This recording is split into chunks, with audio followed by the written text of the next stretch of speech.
Repercussões da indicação de Gabriel Galípolo. O Fernando Haddad, ministro da Fazenda, que embarcou para o Japão, onde vai participar de reuniões com o G7 e antes de ir ao Japão já anunciou que Galípolo, seu número 2, né, o braço direito de Haddad, o número 2 ali do Ministério da Fazenda, vai integrar a diretoria do Banco Central. E aí, obviamente, já vem as repercussões e repercussão também em relação às últimas falas do presidente Lula sobre uma possível reversão da privatização da Eletrobras, o mercado financeiro todo repercutindo essas falas do presidente Lula, porém, agora cedo, né, um pouco antes de entrarmos no ar, já tem repercussões, já tem falas do próprio ministro de Minas e Energia, Alexandre Silveira, dizendo que essa situação não está na pauta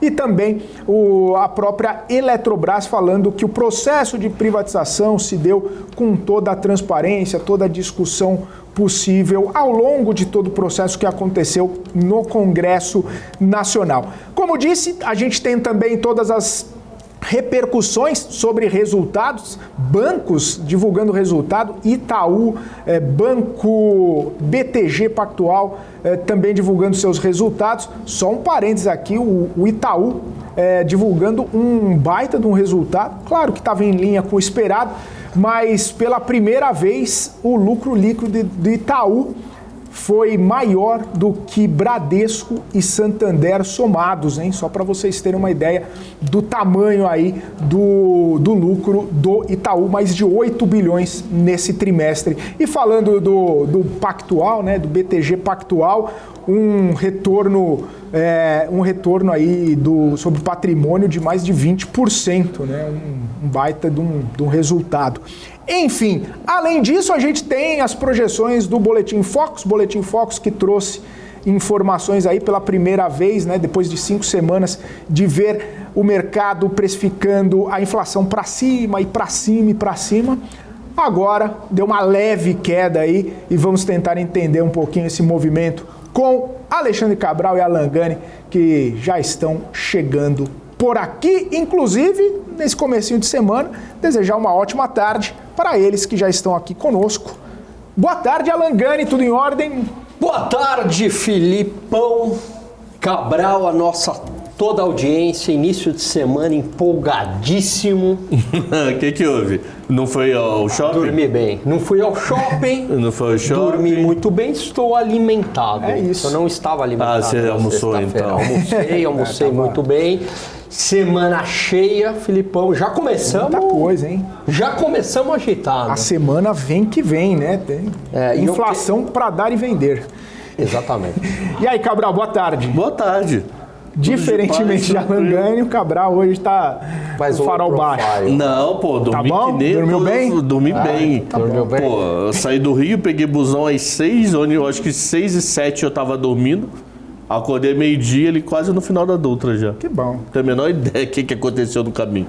Se teve engarrafamento, se parou, se não parou, não sei. É isso aí. Vamos lá, então. Já que vocês estão no clima e vocês estão com aquela vontade, vamos falar sobre indicação de Gabriel Galípolo para a diretoria do Banco Central. A gente trouxe essa informação aqui, inclusive, em primeira mão, BMC News, logo no finalzinho do BMC News, Paula Moraes trouxe essa informação e a gente repercutindo aqui, né, esperando para ver o que vai ter de repercussão, o que não vai ter de repercussão, e eu li muita coisa sobre a indicação de Galípolo e muitas coisas até boas falando sobre o nome dele para a indicação ali no Banco Central. Já era praticamente esperado isso, né? Só faltava bater o martelo, só faltava divulgar, né? Porque nas últimas semanas, com a abertura de 2 vagas, uma delas seria de Gabriel Galípolo, principalmente ali na, diretoria de política monetária do Banco Central. Eu te digo que não, sabia? Você achou que não, Cabral? Não, não tinha certeza dele, não. Tinha muito nome vinculando. Não, mas eu falei que era esperado, não que era certeza. Que tinha, né? O Frois era primeiro lugar. Aí depois Paulo Gala virou primeiro lugar, até que o Frois chegaram até a fazer currículo do cara na imprensa. E Galípolo chegou a ter um boato, não sei o que, morreu e confirmou. É o nome que eu gosto, não muito, mas estranho ser pedido do Roberto Campos, né? Roberto Campos que indicou o nome dele. E o Haddad concordou. Então, é um nome que me agrada? Não, não é um nome que me agrada. Por quê? Por causa do pensamento dele. Ele vai ser um cara que vai querer cair juros. Porque acho que a economia aguenta a queda de juros. A minha dúvida é, a economia aguenta a queda de juros atualmente? Eu acho que ainda não. Que a gente ainda não tem inflação padrão. Então, tudo vai depender dependendo como ele se comportar dentro do BC, a curva de juros longa empina, tá? Então, se ele começar com o discurso que tem que cair muitos juros, começar a peitar muito o atual grupo, nada que não possa, nada que é proibitivo, porque isso faz parte do debate da democracia. Mas eu posso reagir a um debate, eu posso reagir a uma democracia em preço. Nada me proíbe disso. Não quer dizer que eu não gosto, que eu não quero que ele esteja. Pela democracia ele pode, mas é um nome que pode dar problema na curva de juros se ele começar a defender muito nova política monetária e etc, tá? A curva curta mantém, mas a longa pode empinar. Então, gostaria de ver um pouquinho mais da opinião dele já na próxima reunião. E você? O que vai mudar discurso? Eu tô junto com o Cabral aqui, eu tô pegando aqui o currículo do seu... Ele foi presidente da Fator, né?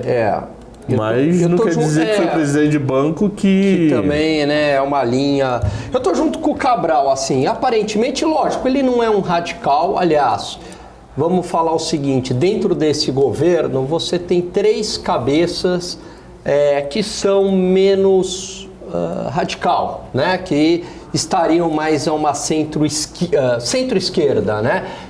São eles, Fernando Haddad, Simone Tebet e Geraldo Alckmin, tá? E lógico que o Galípolo ele tem essa linha de pensamento parecida com o Haddad.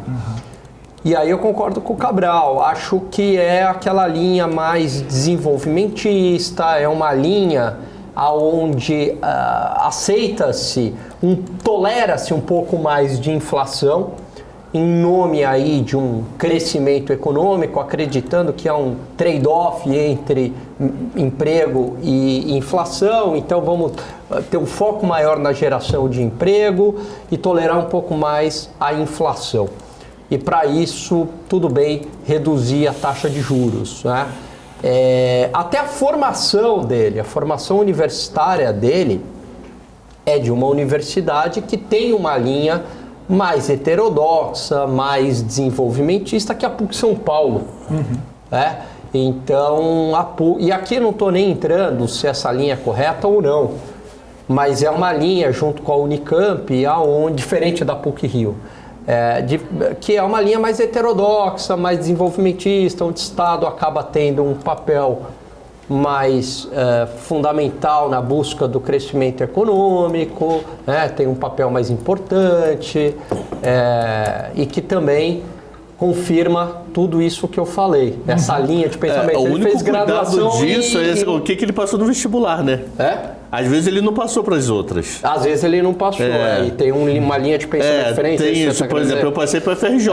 Mas você... Pô, a FRJ PUC e Unicamp um pouquinho piorado. Boa ponderação. Então só às vezes é questão de vestibular. Na época não tinha BMEC, Agora, não sei como é que estava isso para graduação em São Paulo. Ele fez um mestrado na PUC também, São Paulo. Aí já complica um pouco. Aí, tanto é que mestrado eu fui pro IBMEC. Aí já complica um pouco. Então já meio que apago o que eu falei.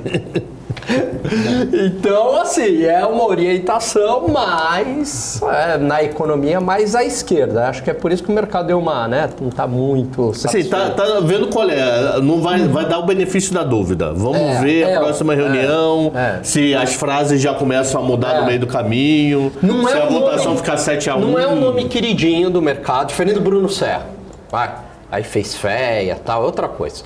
Mas é diferente do Bruno Serra, que era um nome queridinho. Agora você pega ele, que era diretor de política monetária, né?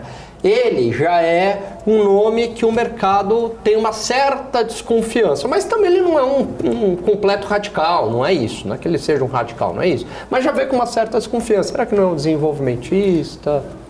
Então, dentre as repercussões que eu li sobre a indicação de Galípolo para a diretoria de política monetária, o que acontece é o seguinte, diz que, assim, se for para o lado ideológico, aí pode trazer algum tipo de problema. É o benefício da dúvida. Tem que esperar. E uma ponderação até que o André Perfeito trouxe foi o seguinte... Estudaram juntos. Que o Galípolo não vai, obviamente, fazer o juro cair de uma hora para outra, mas vai abrir um espaço para o contraditório. Porque, segundo ele, todas as últimas decisões têm sido muito unânimes. E aí, mesmo que exista o espaço para cair ou a necessidade de não cair por conta de toda a conjuntura, abre espaço para um contraditório lá dentro do Banco Central que pode haver mais discussão, mais debate. Mas é que tal, quando esse contraditório, né, preparar o terreno para a saída de Roberto Campos no final do ano que vem. Acho que é um pouco de medo que eu tenho. Pode ser uma sinalização também de que, olha, foi o Galípolo, que é uma diretoria importante, sim, diretoria de política monetária. É o segundo homem, né? O homem da prática. É o homem que põe toda a teoria pensada no vamos ver. Que é o cara do leilão, é o cara da política monetária, é o cara que conversa com o tesouro, vamos puxar a curva aqui, trazer a curva ali. É o prático do grupo. Desculpa te cortar, mas isso é a função dele. Mas aí, Cabral, é isso aí. Pode ser que seja essa sinalização nessa diretoria que vem um presidente do Banco Central também numa orientação mais simpático à derrubada da taxa de juros, mais tolerante com inflação, etc. É suficiente para cair os juros? Não. Por quê? Porque você depende dos demais, certo? É um colegiado, mas acaba, lógico, que mudando uma orientação. São duas diretorias importantes, pode ser que você mude a cabeça dos demais, enfim, né? Mas já sinaliza talvez uma mudança.